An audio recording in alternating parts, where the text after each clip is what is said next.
Welcome back to Hermetic Perspective. My name's Jack, and this is part 7 of our series seeking to understand Plato's Republic from a Neoplatonic Hermetic perspective. And this video is going to be about Book 6 of the Republic. I've been looking forward to this one. I think it's going to be a pretty interesting one because it's our first foray into Platonic first principles here.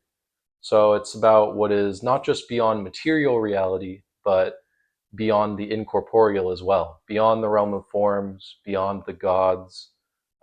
It's about what is underpinning everything else that exists. So it's going to be interesting, and I hope you guys enjoy. Let's get into it. In the beginning of Book 6, it initially appears as if we're just continuing the discussion from Book 5 about the Philosopher King.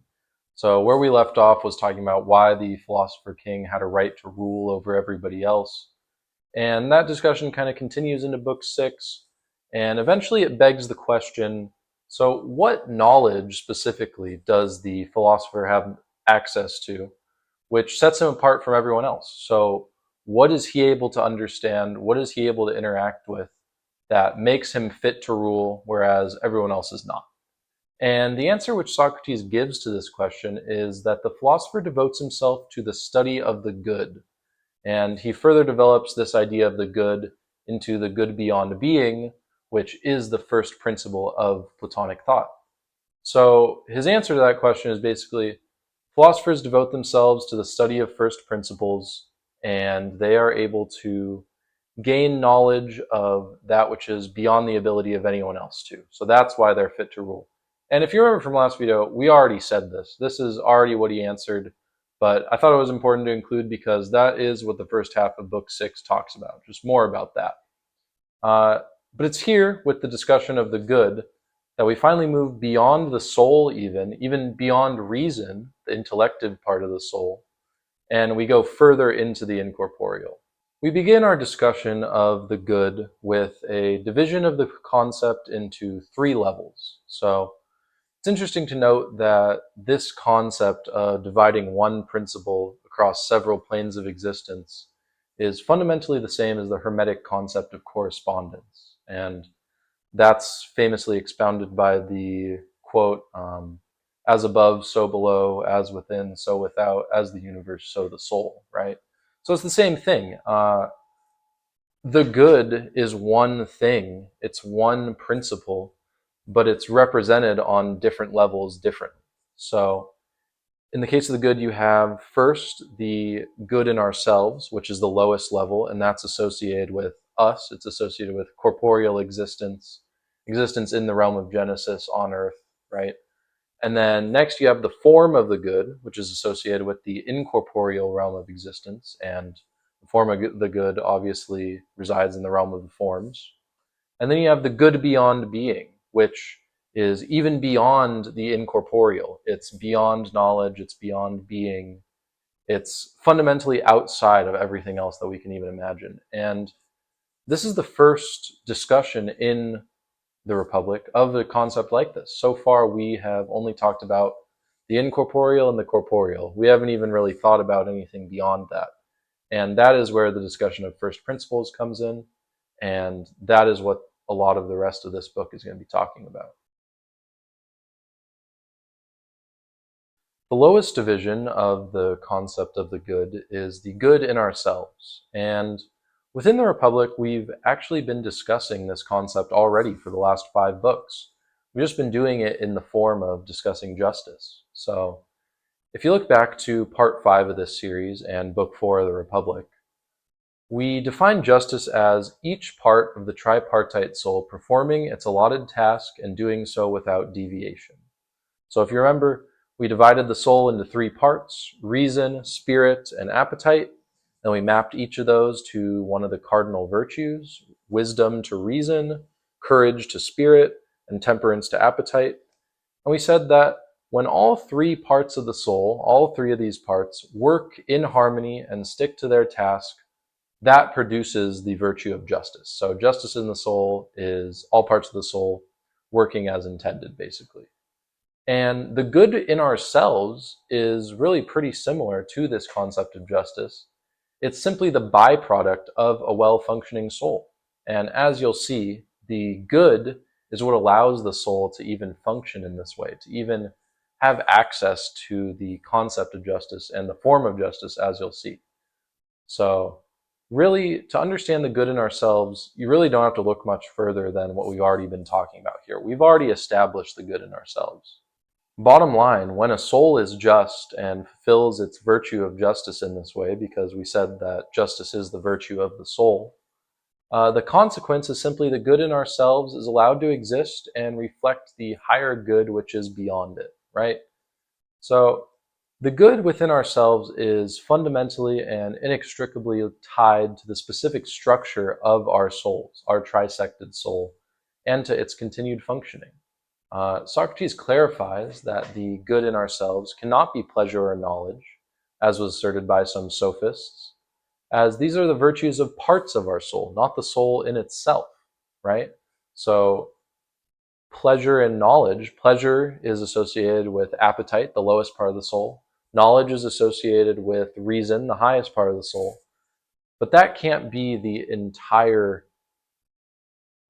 good in ourselves, right? Because that's just a part of the soul. The good in ourselves has to be associated with justice, as that is the virtue of the complete soul and the harmony of everything else running together. So, what this reveals to us, the lowest level of the tripartite good being associated with justice in this way, is that the idea of justice, which has preoccupied our discussion up to this point, it's been the end goal of our discussion for the first four books, right? It was the entire point of the dialogue, or so we thought. It's revealed to actually just be the lowest expression of the higher principle it emanates from. And it really demonstrates the beautifully structured nature of the Republic as a dialogue, because for so long we were discussing justice, we were adding on components, pruning what was incorrect, introducing new Platonic concepts, and it's revealed that this is just the beginning. This is just a launching point for something that's much higher, much more complicated, and we'll see how everything else that we've discussed in the last 6 parts of the series, it all comes back in the second half of the dialogue. So it's really, I don't know, it's something that I like a lot about the Republic specifically and about Platonism in general. You can really feel everything building on each other because we're utilizing the concept of the trisected soul, we're utilizing the concept of the virtues in order to understand something higher. Just as a quick point of clarification, I do want to add that there is both a form of justice and a form of the good. So the soul and justice in the soul actually participates directly with the form of justice. It doesn't do so with the form of good, because in my explanation, it kind of makes it sound like the form of good is governing justice directly. But what's actually happening is that justice in the soul interacts with the form of justice, but it's only able to do so because the form of the good emanates the good within ourselves down to us and allows us to even engage in the abstract discursive thought, which allows interaction with the realm of forms in the first place. So I just want to clear that up because that could be a point of confusion. So the good in ourselves being covered, we come to understand that it actually proceeds out from a higher level. And that higher level is the form of the good. So where the good in ourselves is fundamentally tied to our material existence, tied to corporeality, the form of the good is on a level above, and it is fundamentally incorporeal.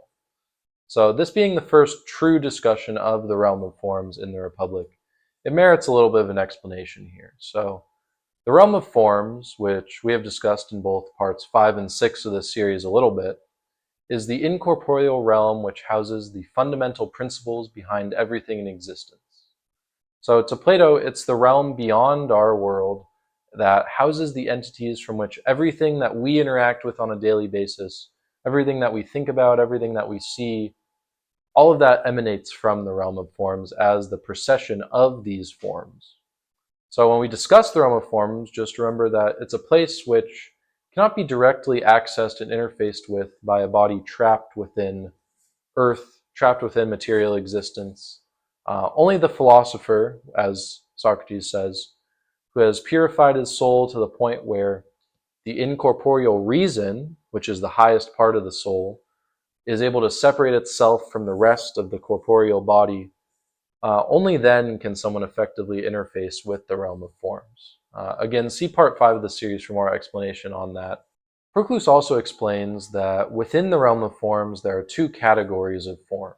There are those which define a type of existence, and there are those which perfect existent things. So the ones which they define the shape of a thing, so to speak. They could be the form of a horse, of a tree, of a man, of a butterfly. They're simply the forms from which corporeal beings proceed. And the perfected forms, on the other hand, are more complicated. They're the forms of things like beauty, justice, the form of the good. They're propagators of abstract concepts. So the form of beauty, for example, propagates the substance of beauty, and it allows corporeally existent things to participate in the concept of the beautiful. This is the same with the form of justice and of the good, and of whatever other abstract concept you can think of. They all participate in the perfective nature of the form associated with it. Additionally, Proclus says that the different types of forms are governed by two different entities. The definitional forms being governed by being, and the perfective forms being governed by the good beyond being.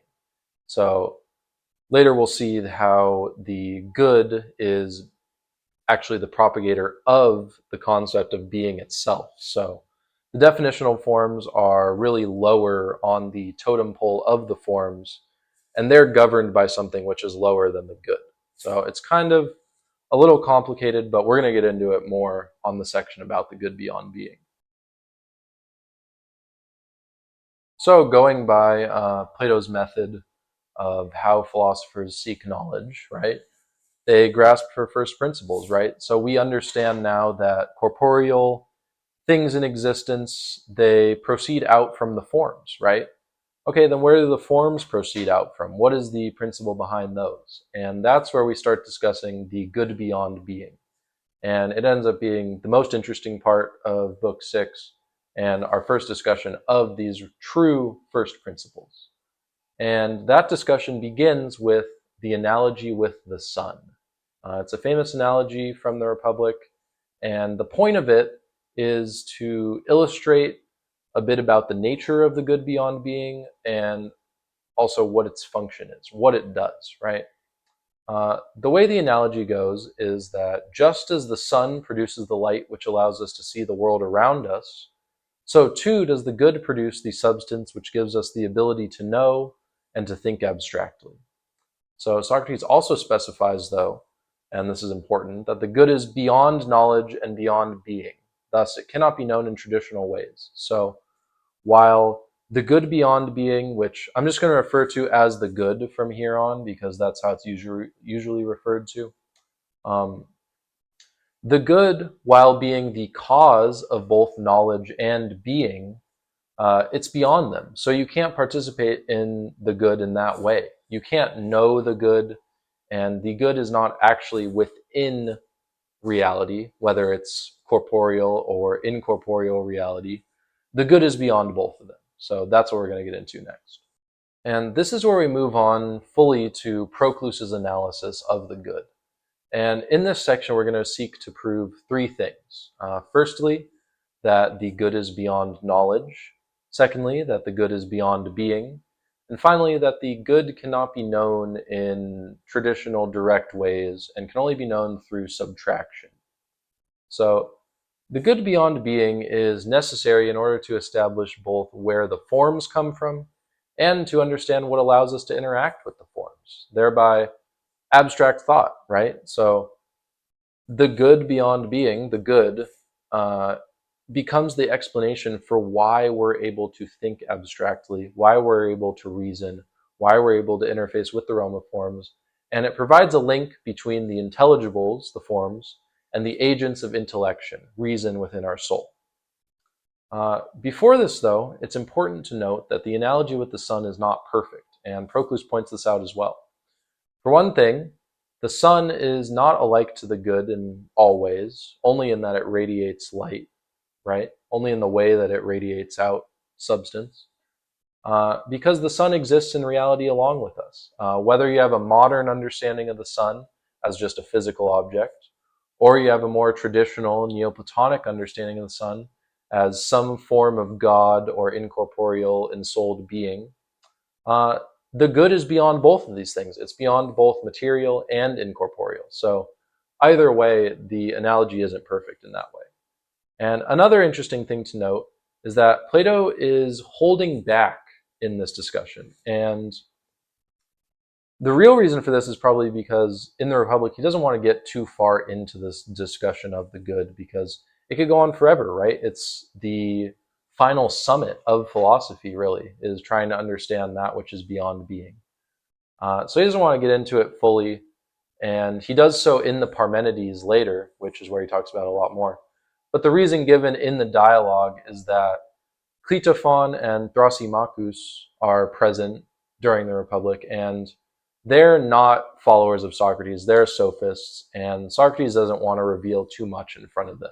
This denial of knowledge to outsiders is another indication of the mystery school nature of Platonism, and something that I talk about a lot on this channel and I think is really interesting about how it really is descended from the Orphic and Pythagorean mystery schools, where outsiders were not seen as worthy to partake of the knowledge in there, right? So just another interesting thing about Platonism in general there that's borne out by him holding back knowledge of these first principles from people like Cleitophon. Something else interesting, at least it was interesting to me, that I thought about while reading the analogy with the sun was that, okay, in our modern world, we understand now that light coming from the sun or coming from wherever is actually particles, right? It's photons. And for all intents and purposes, these photons are corporeal. We can see them, obviously. We can measure them. We can interact with them in some way, right? So they're part of material existence. And then if we also remember that the late Neoplatonists, they saw the heavenly bodies as gods themselves. They saw them as a physical body with a incorporeal godly soul attached to them. So the sun, the incorporeal soul of the sun, is radiating out these corporeal photons, right? So logically, that would mean what is above one level radiates out something of the level lower, right? So the incorporeal radiates out the corporeal. And that adds up too with the forms, because the forms radiate out, things proceed out of the forms which are material. The form of a horse radiates out a material horse. So my point being, the good beyond being is beyond even the incorporeal, right? So you would assume that what it radiates out is one level lower. So, logically, the good beyond being would radiate out some kind of incorporeal particle which makes up this good, which comes down to the form of the good and then comes down to us, right? So it's proceeding out from the good beyond being, and it would be some kind of incorporeal particle. Now, my point with this, and bear with me here, obviously we couldn't measure or see or touch these incorporeal particles coming from the good beyond being, right? But we could maybe see their consequences. And of course, the word particle here is used loosely, as something incorporeal couldn't really be described as a particle, only something that we cannot actually visualize, right? But could we be observing the consequences of these incorporeal particles from the good beyond being with unexplained things like dark matter or, whatever other mysteries in physics that we can't directly observe, right? It's kind of an interesting thought, and I guess it depends on how seriously you take the idea of the good beyond being, right? Because if you don't take it seriously, if you see it as just a, concept, then obviously that doesn't make any sense. But if you see it as something which actually does exist, then it's an interesting question to think about. Could we be observing the consequences of incorporeal particles every day? Who knows? We got a little bit sidetracked there, but I hope it was at least kind of interesting. Let's move on to proving our first point about the good, and that is that the good is beyond knowledge, okay? So what is meant by this is essentially that the good is not something which we can ever know directly, right? That's what it means to be beyond knowledge. And the reasoning for this is fairly simple. Knowledge, as we discussed last video, specifically Platonic knowledge and the knowledge of the philosopher, is grasping the principle behind something. That's what knowledge is. It's not just thinking you know something, it's understanding the cause of a phenomenon.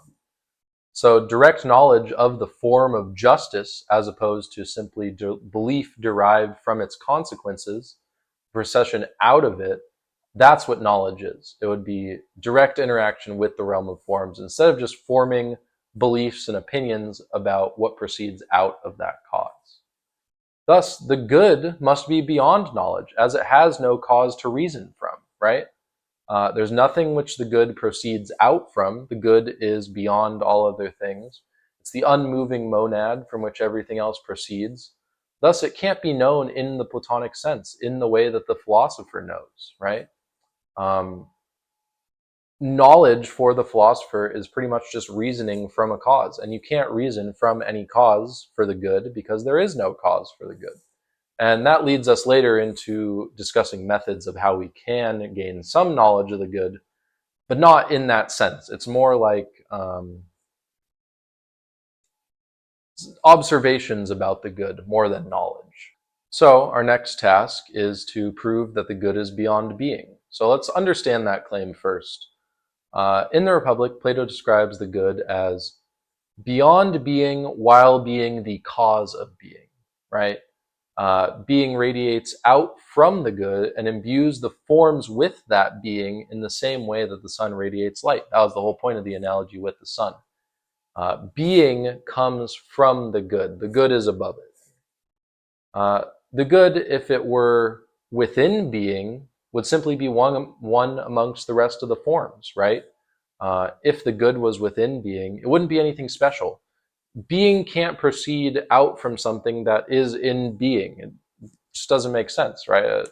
Pretty straightforward logic. That which produces the lesser must be greater. You can't produce something on par with yourself like that. It's just not possible. For the concept to make sense at all, for it to be a first principle in the way we're trying to make it, for the good to be a first principle, it simply must be beyond being. It's not a terribly complex argument, but makes good enough sense. So, that covered, we now get to the point where we can discuss how we can actually go about attempting to understand parts of the nature of the good if it's beyond both being and knowledge. And this is done by the method of dialectical subtraction, or as Proclus describes it, casting upward the ray of the soul. And it's necessary because there's no cause to reason from. We can't go about this in the usual way. And there's no way for us to directly observe the good as it's beyond being, right? So Platonic dialectic, by the way, should define real quick because it's not something we've talked about before. It's basically just what we've been doing throughout the Republic. It's a method of question and answer deliberation, which exposes flaws in arguments, consistently refines those arguments, and eventually reaches the cause behind things, but it does so by rejecting other proposals, right, and refining those proposals. It's a process which can go on forever, as everything that you reason about has a cause behind it which you seek to understand. Then another behind that, then another behind that, another behind that, until you finally reach the good, as that's the ultimate cause of everything. The subtraction component is essentially just saying that while you cannot directly know anything about what the good is, the nature of the good, you can determine what the good is not. So through logical, dialectical deliberation, it can be ascertained what the good cannot be, and therefore we can get an idea of what it maybe could be. It's not direct knowledge, but it's knowledge about what it is not. It sounds more complicated than it is, but we've already been doing it throughout this section of the video. We refuted the claim that the good is within being and that it's within knowledge, right?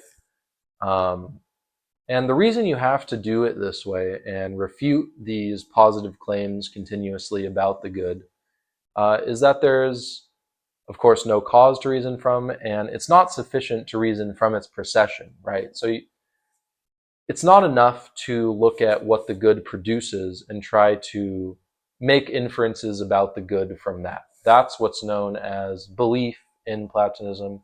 And it's a lower form of understanding than knowledge. So it's not sufficient, and it's just impossible to analyze it in any other way, according to Plato and according to Proclus.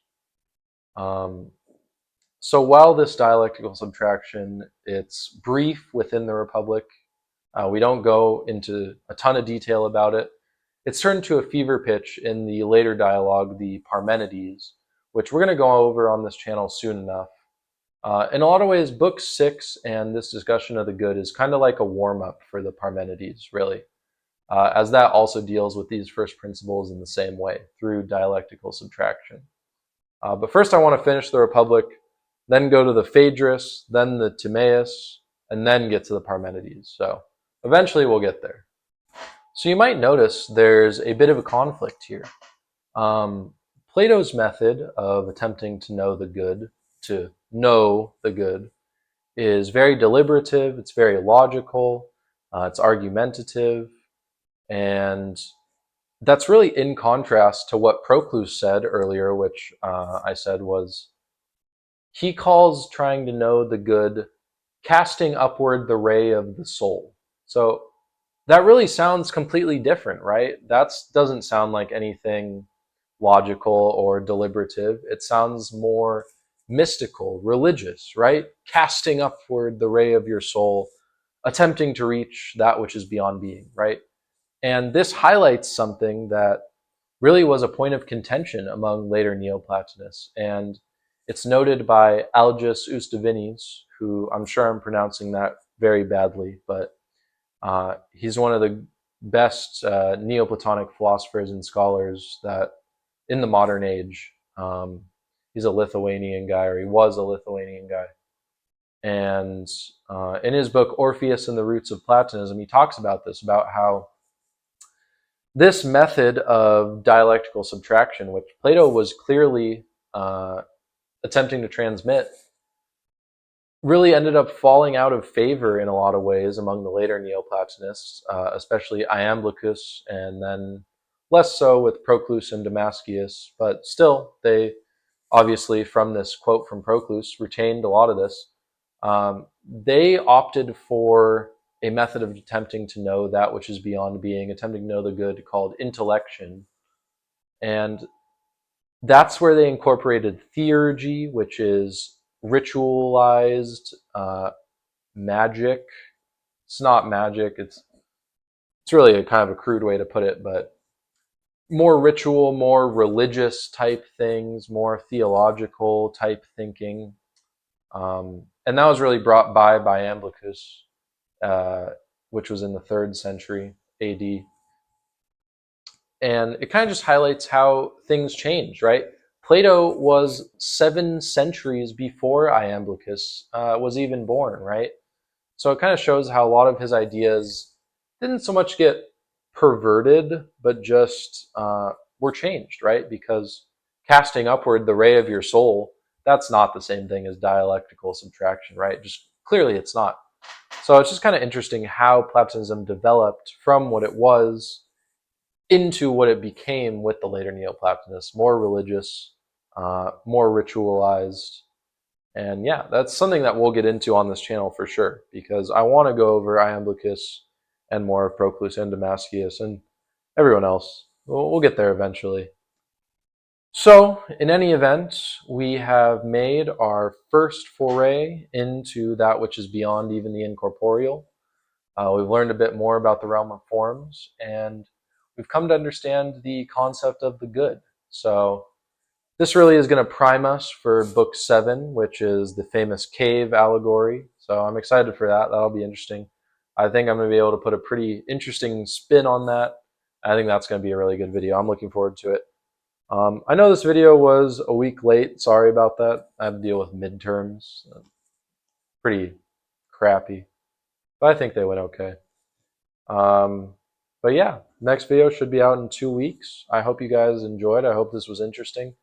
I know that section on the photons and such was probably a little bit convoluted, but I don't know. I thought it might be interesting. And I really like to think about, the ways in which modern physics can tie into Platonism, because I think that the two systems are really compatible in a lot of ways, and Hermeticism too.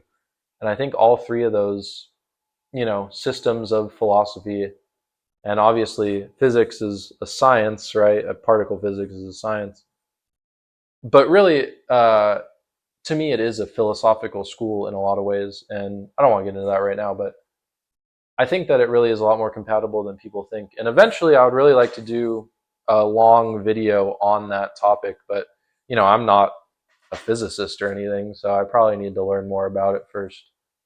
But yeah, I hope you guys thought it was interesting. I hope you guys enjoyed the video, and I'll see you soon.